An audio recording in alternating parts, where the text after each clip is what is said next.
robots are no longer just confined to the cages on the manufacturing floors, but they're entering our daily lives. How should they engage with us? Do you remember when I made a video a few months back about the Origami robot? Well, if not, it's this little tiny robot that just has faces and is made kind of crappy, and honestly my review overall of that robot was that it really wasn't worth the sticker price of $50 to $60. However, in today's video, I'm gonna be testing out a robot that looks very similar, but claims to be a lot better, at least from its advertising, and it's called Mochi, from a company called Dasai. And this is version 2, which as of making this video, is the newest version. Now, their marketing seems to be heavily focused on Japanese culture, like anime, and then also very heavy on street racing. But ideas and marketing aside, is this thing worth its price tag, which is also $50? Well, let's find out by taking him out of his little cage. So taking a look at just the box before we open it, you can totally tell that they are going for a racing culture type of look. And all of the designs I think look really, really cool, even though I'm not particularly into street racing. But let's open this guy up and let's see what he comes with. You got a little booklet on how to use him.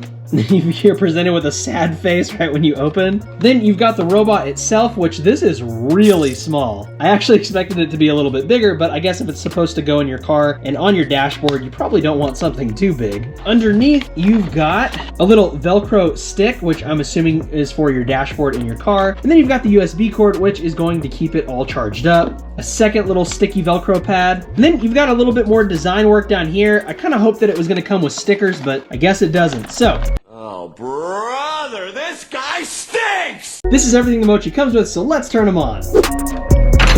So before turning Mochi on, I'm actually going to go ahead and install it in my car, or rather just put it on the dashboard. But it seems that Mochi does not have an on and off switch, which means that it has to be plugged in to work. Disappointing.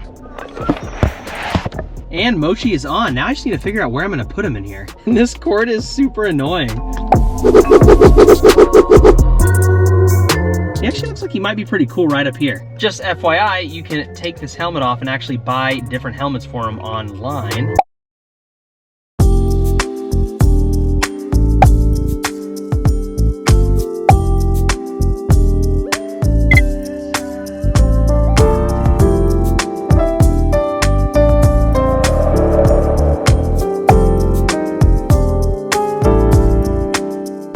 Mochi, we got McDonald's. It's the same color as your helmet.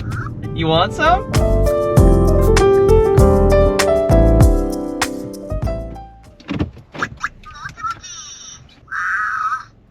You know, this looks pretty cool during the day, but I wonder what it would look like at night.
Well, I can see why car enthusiasts like this in their car. All right, let's go back inside and let's review this thing.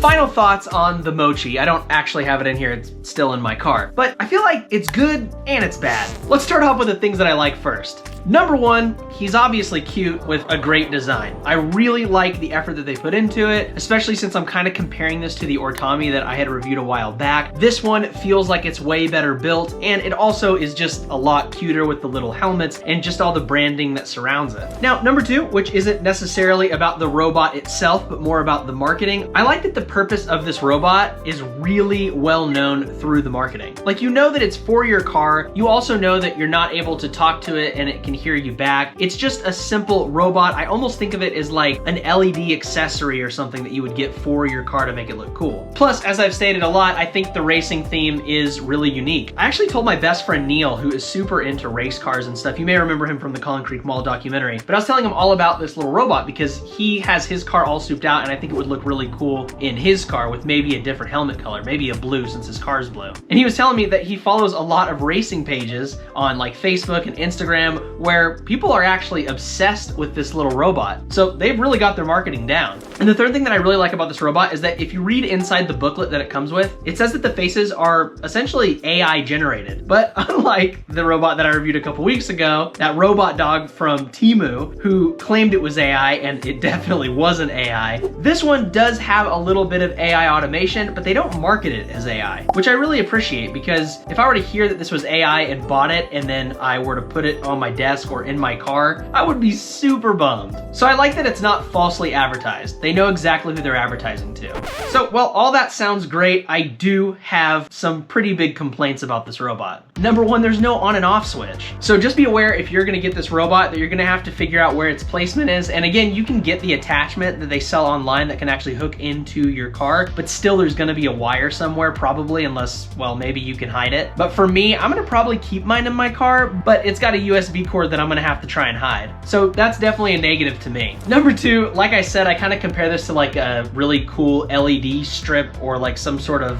LED visualization that you can put in your car. Outside of that though, it doesn't really serve any robotic purpose. It's really just cute. So I wish that it was at least able to talk back with you. I mean, for the sticker price of $50, you would think that it would at least be able to understand a few prompts. And lastly, speaking of the price, I think the price is a little bit high for just a little robot toy that has LED changing faces. I get that the faces are AI automated, and it's not like it's costing the company a lot more money to figure out this AI code and run it every time. So in my eyes, this would be more appropriate at kind of like the Origami, somewhere around $20 to $25. So with all those pros and cons out of the way, my overall thought is it's okay for something cool and visual, but this isn't the type of robot where I would make a follow-up video to it because there's not really much more to be said. If you guys do want to pick one up, I'm gonna leave two links down below. I'm gonna leave one to their official website and then one to their Amazon store just in case they're sold out on their website or vice versa. I never know if I'm saying that right.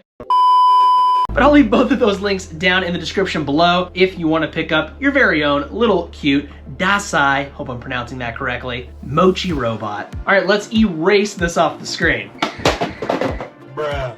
Okay, that was dumb. If you guys want to see a bunch more robot videos, of course, that's what I do on this channel, as well as explore new ideas and things and skateboarding and basically anything that I'm really interested in that I think that I could make into a really cool video I make here on the channel. So hit that subscribe button if I showed you any value today and you want to see more content just like this. And just like I say in every single video, if you want to check it out, I've got my very own book that I wrote. It's called The Very Strange Universe of Dr. Natalia Zeal, about a physicist who's traveling all around the universe trying to figure out stuff, and she's got her own little robot companion, so kind of goes with this video. But I'll leave a link to that in the description below as well. And please comment below and let me know what you think of this little robot and whether or not you have it or whether or not you would buy it. I'm gonna leave right up here my Origami review so you can see a robot that's kind of the same but not the same. Oh la la. All right, with that being said, thank you guys so much for watching. I'm Eric J. Coons and I'll see you guys in the next video. Peace out.